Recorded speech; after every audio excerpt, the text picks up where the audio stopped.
इस वक्त हम मौजूद हैं एक आवास पर, जो अध्यक्ष कोसी प्रमंडल माध्यमिक शिक्षक संघ के जो अध्यक्ष है उनके आवास पे हम मौजूद हैं।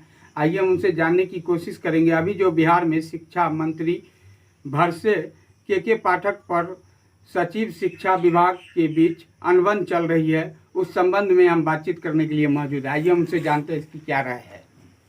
हाँ, नमस्कार पत्रकार महोदय, आपको बहुत बहुत धन्यवाद है। आपने समयोचित प्रश्न पूछा है। आपको मैं बताना चाहता हूँ, शिक्षा मंत्री या अपर सचिव बड़ा होता है। भारत के संविधान में शिक्षा मंत्री के अधीनस्थ अपर सचिव रहते हैं, लेकिन ये बिहार के जो अपर सचिव के पाठक साहब हैं, पता नहीं कौन सा IAS बन के आए हैं। ये शिक्षा मंत्री से ऊपर ये रहना चाहते हैं। ये किस मानसिकता का द्योतक है, आप समझ सकते हैं। जो पाठक जी का क्या मंशा है, जो शिक्षा मंत्री से बड़ा करके बड़ा है।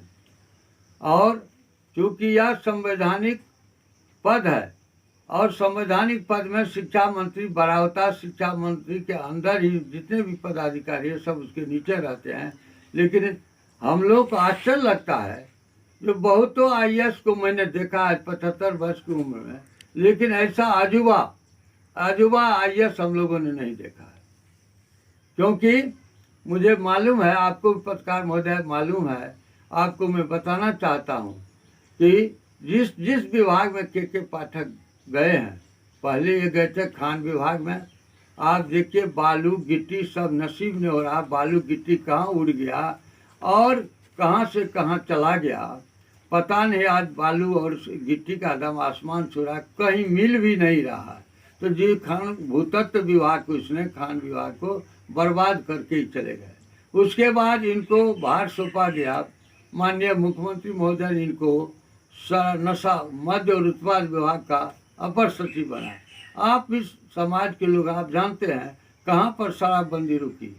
शराबबंदी कहाँ पर रुकी? कहीं नहीं रुकी। शराबबंदी और बढ़ गई और भी क्राइम बढ़ गया।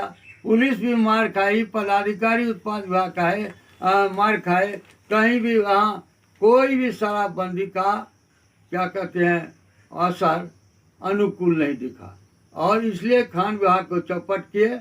और ये क्या कहते हैं, अब ये शराब विभाग को चौपट करके अब आए हैं शिक्षा विभाग में। एक सवाल मेरा और है कि 11 जुलाई 2023 को जो पटना में शिक्षा विभाग का विधानसभा घेराव किया गया था, जिस घेराव में भाग लेने वाले शिक्षा संघ पर अब अपर सचिव के द्वारा कार्रवाई की गई थी, इस पे आपका क्या कहना है? अरे ये तो पता ही नहीं लगता किस से सिर पैर से बात करते हैं। और शिक्षकों को छुट्टी लेने का अधिकार है, और उसके शिक्षा संहिता में ये बात वर्णित है। जब अपर सचिव को पता नहीं है कौन हिटलर हैं और क्या ब्रिटिश राज के अफसर हैं। ब्रिटिश हुकूमत में भी ऐसा कड़ा कानून नहीं था। 11 जुलाई को विधिवत हमारे राज्य संघ के नेताओं ने बिहार सरकार से अनुमति लेकर के स्थान का निर्धारण करके गर्दनी बाग में धरना और प्रदर्शन का आयोजन किया था। इसमें सरकार की सहमति थी और सभी शिक्षिका बहनों ने ये अपना CL दे करके उस प्रदर्शन में भाग लिए थे।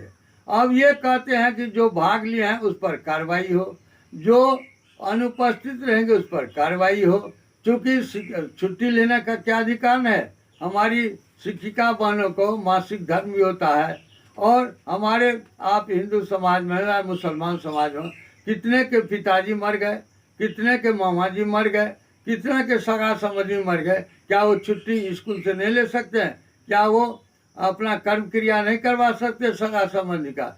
पता नहीं किस दिमाग से सोच रहे हैं। यह जो है शिक्षा विभाग यह मनुष्य बनाता है। ये कोई लाठी वाला नहीं साहब लाठी चलेंगे। ये ठेकेदार नहीं बालू का उस पर लाठी चलेंगे। उसका क्रेशर क्या करते JCB और ट्रैक्टर जब्त करेंगे।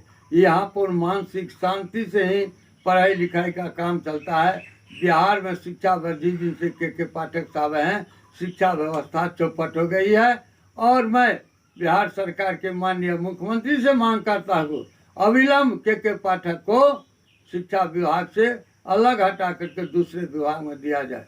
क्योंकि मैं 75 मैंने पहले भी कहा था 75 वर्ष हमने बहुत IAS को देखा है। ऐसा ही है, प्रैक्टिकल को नहीं, शिक्षक नहीं विद्या। अभी आपका था आज का एक चिट्ठी निकली है जो उपस्थिति बढ़ाओ, अब धान रोपनी है। आज ये है गरीब गुरुआ का बच्चा जाता है, उसके माता पिता धान रोपनी मजदूरी करते हो, वो घर में अपना बकरी छकरी जो गाय माल है उसको देखता है। बतख शिक्षक और वहाँ स्कूल बच्चा पैदा कहाँ से करेगा? ये तुगलकी कानून, ये तुगलकी फरमान के पाठक का चलने वाला नहीं है। जबकि बिहार विधानसभा में माननीय मुख्यमंत्री ने कहा है कि 14 तक विधानसभा का सब चलेगा, मिल बैठ करके हम लोग शिक्षक से बात करके समस्या का समाधान करेंगे। और एक तरफ सरकार कहती है हम शिक्षक से मिलकर समस्या का समाधान करेंगे, और दूसरी तरफ एक कानूनी कार्रवाई की बात करते हैं। मैं बिहार सरकार के माननीय मुख्यमंत्री और को आग्रह करता हूं, और तेजस्वी जी को भी आग्रह करता हूं, मुख्यमंत्री महोदय को अविलंब इस कार्रवाई के बीच में के पाठक पर आप कार्रवाई करें और शिक्षा में शांति मोहन व्यवस्था बहाल करें।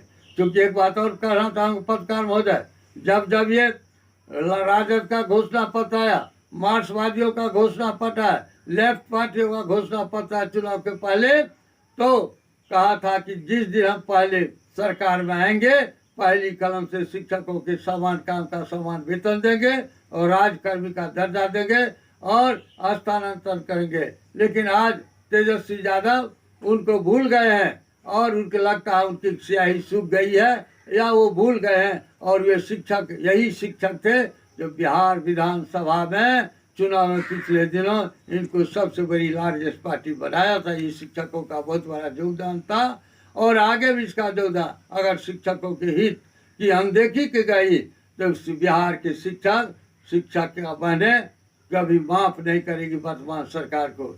और पत्रकार महोदय एक बात मैं बताना चाहूँगा, भले ही माननीय मुख्यमंत्री को मेरी बात से ठेस लगे, 2004 में ये अटल बिहारी वाजपेयी की सरकार में ये मंत्री थे माननीय नीतीश कुमार जी, और इन्हीं के कार्यकाल में पूरा बिहार भारत के 2004 से पेंशन कर्मियों का पेंशन खत्म किया गया था। ये बीजेपी की देन है। बीजेपी की सरकार में नीतीश बाबू मंत्री थे। यह सारा दोष जाता है बीजेपी और नीतीश बाबू को। 17 वर्षों तक ये बीजेपी के साथ रह करके बिहार को दुर्दशा में धकेलने का काम किया है। एक शिक्षा व्यवस्था बची है, इसको भी ये चौपट करना चाहते हैं। मैं विनम्र प्रार्थना करता हूँ माननीय मुख्यमंत्री और उप मुख्यमंत्री से जल्द पहल करे और के पाठक को उस विभाग से हटावे, अन्यथा पूरी शिक्षा व्यवस्था बिहार की चौपट है जाए। तो अभी हमारे साथ खास बातचीत करने के लिए मौजूद थे शिक्षक संघ के अध्यक्ष। फिलहाल बहरहाल हमारा खबर आपको कैसा लगा? अगर आप हमारे चैनल को यूट्यूब पे देख रहे हैं तो उसको आप सब्सक्राइब करें, अगर आप फेसबुक पेज को देख रहे हैं तो उसको आप फॉलो करें। खबर आपको कैसा लगा प्रतिक्रिया अवश्य दें कमेंट बॉक्स में।